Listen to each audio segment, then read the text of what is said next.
décembre 2020. Bonjour à tous et bienvenue dans Info du matin. Je suis ravie de vous retrouver. C'est parti pour 2h30 de direct. Avec moi sur ce plateau, Chérif Dia et Modou Fall. Bonjour les gars. Bonjour Fatih, bonjour Modou Fall, aux téléspectateurs qui nous suivent ce mardi. Donc on est parti pour plus de 2 heures d'information. Très bien. Une année aussi qui tire à sa fin. Oui, l'année tire à sa fin. Une année toujours triste pour nous, avec le rappel à Dieu de notre confrère, notre collègue Ibrahima Khalil Sène.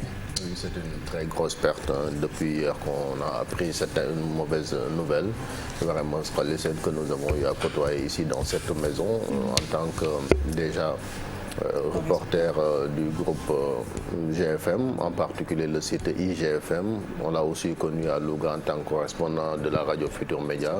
Il a été un doyen généreux, disponible, qui nous a quand même apporté beaucoup de soutien tout au long de ce compagnonnage. Nous prions Dieu pour qu'il l'accueille en son paradis. Amen, qu'il repose en paix. Il sera aujourd'hui à Bakia, le cimetière de Touba.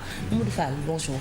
Bonjour Fatih, bonjour cher Via, bonjour chers amis téléspectateurs. Vous venez de le dire, nous sommes attristés par le décès d'un de nous, notre confrère Ibrahima Khalil Sène, qu'on a eu à côtoyer quand même de l'Observateur. Il écrivait également pour le journal L'Observateur, mais correspondant de la RFM et finalement le site IGFM, Khalil, comme on l'appelait affectivement du moins.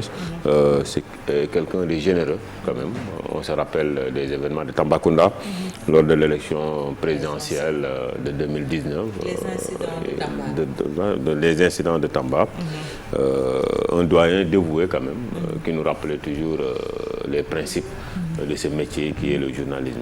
Très très professionnel, Ibrahima Khalil Sène, très correct, que Dieu l'accueille en son paradis. Tout de suite, nous allons commencer cette matinée avec la première tasse actu, servie cette fois-ci par Chérif Dia et Mamadou Fall. C'est tout de suite.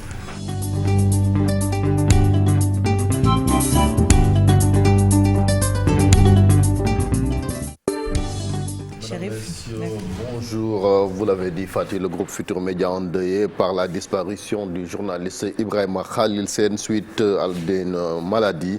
Il est décédé ce lundi à Tivaouane. Il était à la rédaction du portail d'information IGFM du groupe.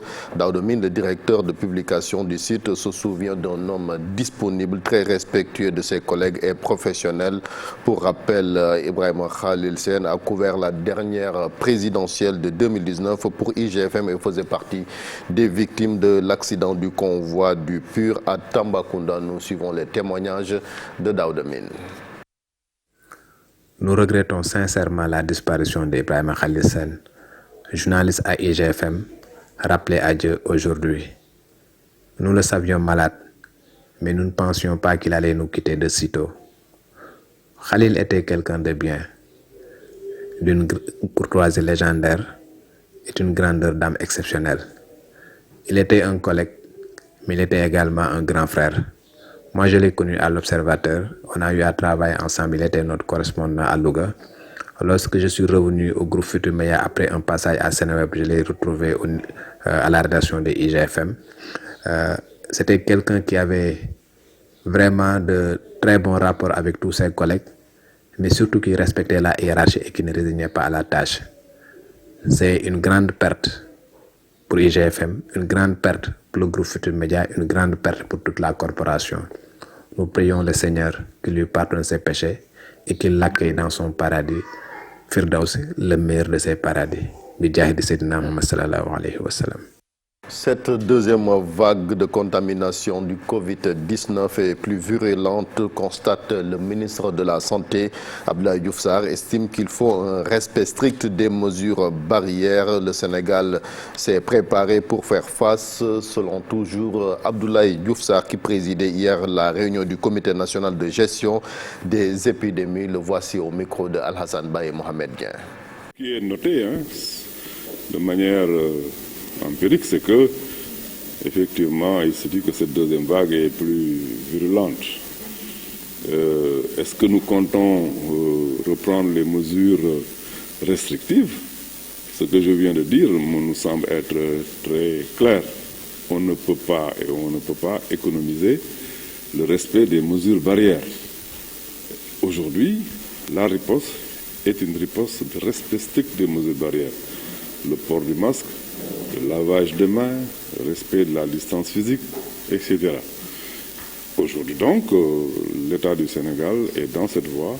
Je vous dis que la situation telle qu'elle se présente est une situation que nous maîtrisons au niveau stratégique CNGE, au niveau opérationnel par le COS, au niveau des districts. Je crois qu'aujourd'hui, il nous semble être prématuré que d'aborder les choses en termes donc d'état d'urgence. Le personnel soignant que je félicite au passage et que j'encourage est à tout point de vue effectivement préparé pour être aux côtés des populations sénégalaises. La lutte est longue. Quand c'est long, forcément, effectivement, il y a des moments, il faut de la remobilisation, effectivement, et le CNG, le groupe opérationnel, tout le dispositif est mis en place. Ngadiaga, dans la commune de Notto-Gouye-Diama, le puits de gaz qui a pris feu depuis 3 jours n'est toujours pas maîtrisé. L'État a fait appel à des experts étrangers. Du matériel approprié sera utilisé pour venir à bout de cet incendie. D'ailleurs, le ministre de l'Environnement et du Développement durable était en visite sur le site, compte rendu Cheikh Anta Diop Seylatir. Ici à Ngadiaga, malgré l'intervention des spécialistes en la matière, le feu n'est toujours pas maîtrisé. Nous avons reçu les explications des techniciens de Forteza tout à l'heure qui nous ont quand même rassurés compte tenu du fait que la situation est sous contrôle, qu'il ne peut pas y avoir de dégâts ou de débordements. Dans les prochains jours, tout ce qui a été planifié va être mis en œuvre. Et d'ailleurs, c'est cela qui va permettre de venir à bout de cette flamme à travers des mécanismes et des moyens dont les techniciens sont en train d'étudier actuellement. Depuis samedi, les gens sont en train de s'activer. On a essayé de sécuriser la situation. Sécuriser la situation, c'est quoi? C'est faire de telle sorte qu'il n'y ait pas d'autres dommages ailleurs. Et là, ce que vous êtes en train de voir, c'est comme une torche de la SAR qui est en train donc de brûler le gaz. L'association Forteza Petrosen, on est en train de travailler ensemble pour trouver une solution. Et aujourd'hui, la solution, c'est quoi? On est en train de voir des personnes spécialisées dans ces arts de tâches, c'est-à-dire le well control.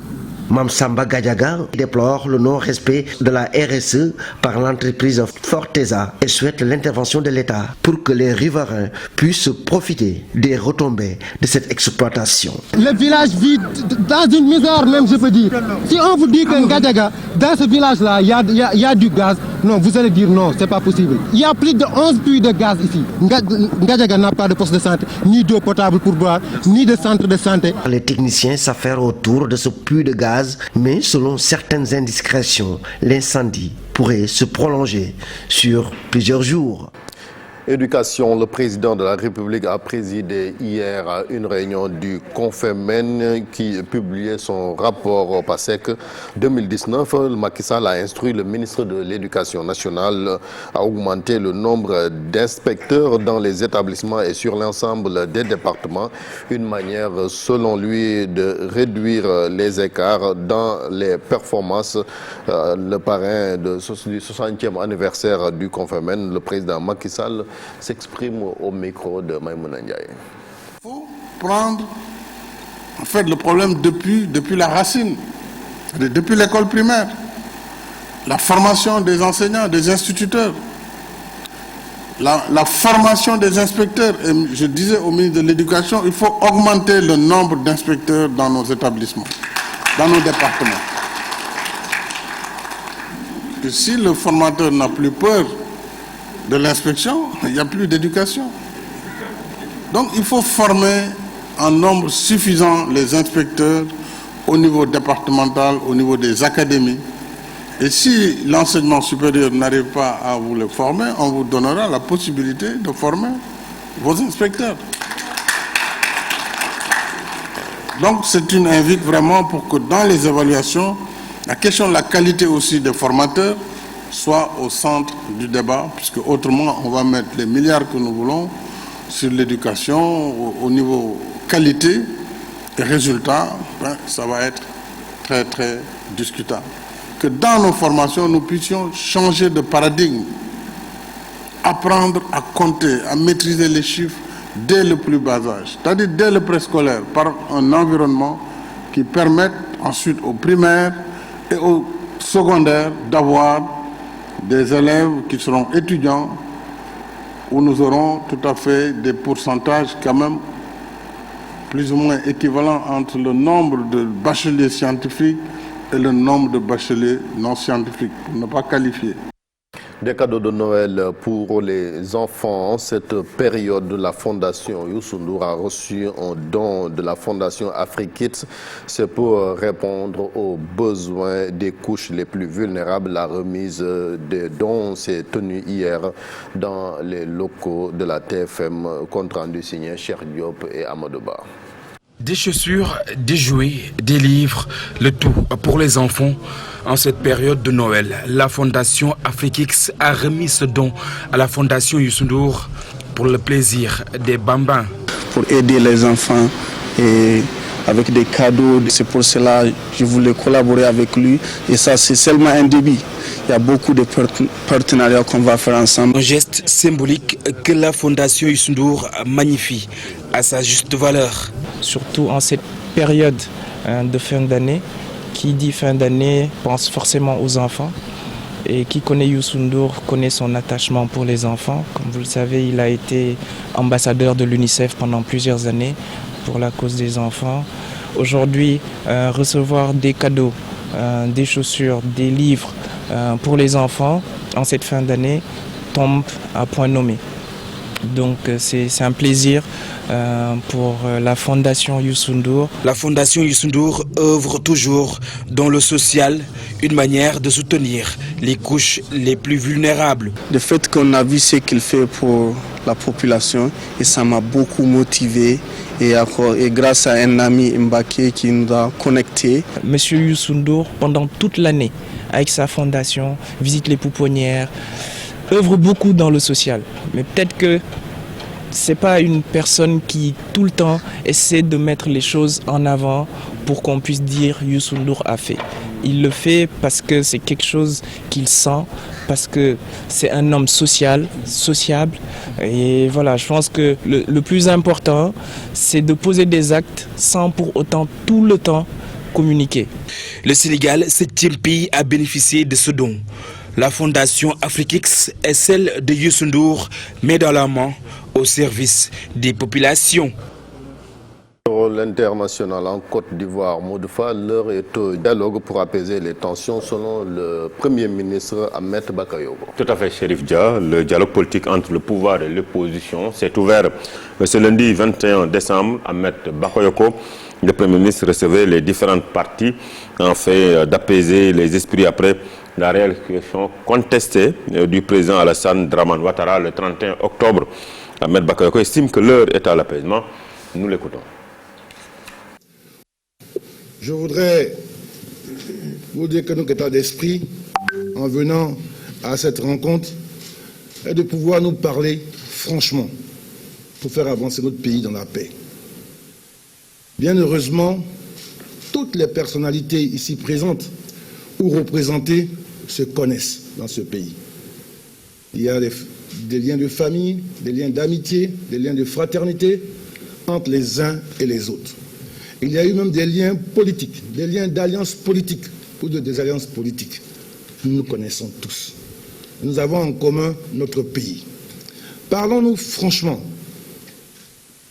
sans défiance, sans arrière-calcul, pour la paix, pour faire avancer notre pays. En tant que chef du gouvernement, je veux vous dire ma pleine disponibilité à aborder toutes les questions. Et je le répète, bien heureusement, chacune des parties ici présentes a eu l'occasion de gouverner ce pays. Chacun connaît les contraintes du gouvernement et chacun connaît aussi les préoccupations de l'opposition. Mais il s'agit de notre pays. Ça ne sert à rien de nous voir toujours un jour trop tard pour faire l'économie des situations toujours bien regrettables. Mohamed Bakayoko, le Premier ministre ivoirien. En Centrafrique, la situation sécuritaire reste précaire après l'organisation d'une coalition de 6 groupes armés et leur descente sur les principaux axes du pays vers la capitale, à Bangui, la capitale. La situation a été calme ce lundi 21 décembre où des mouvements ont toutefois été signalés. À Maïki, des échanges de tirs ont encore eu lieu hier matin. En Angleterre, les bourses ont chuté après l'annonce de la mutation du Covid-19. Les suspensions des arrivées par train et par avion en Angleterre ont eu leur effet sur les valeurs liées au transport de Tokyo à New York en passant par Paris. Un récit signé Abid Faye. La volatilité a été la plus grande sur les marchés. Les autorités ont eu beau souligner que rien ne prouvait la résistance de la nouvelle souche au vaccin.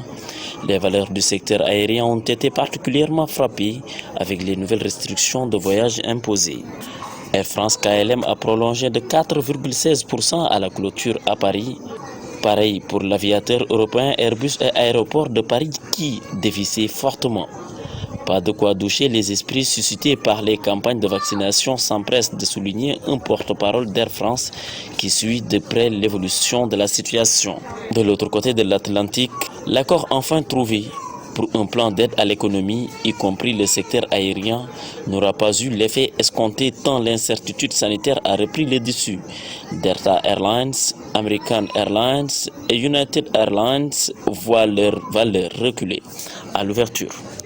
Abid Faye, merci. En Allemagne, l'attentat de Halle en octobre 2019 avait provoqué une grande émotion. Un jeune extrémiste de droite avait tenté d'attaquer une synagogue. Il a été condamné hier à la prison à perpétuité, assorti d'une peine de sûreté minimale de 15 ans. Il a été reconnu coupable du meurtre de 2 personnes et de plusieurs tentatives de meurtre.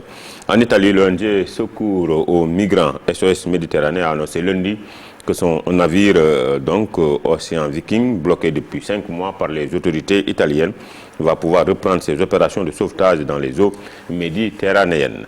En Afghanistan, des hommes armés ont assassiné un journaliste afghan dans la ville de Ghazni, à l'est du pays.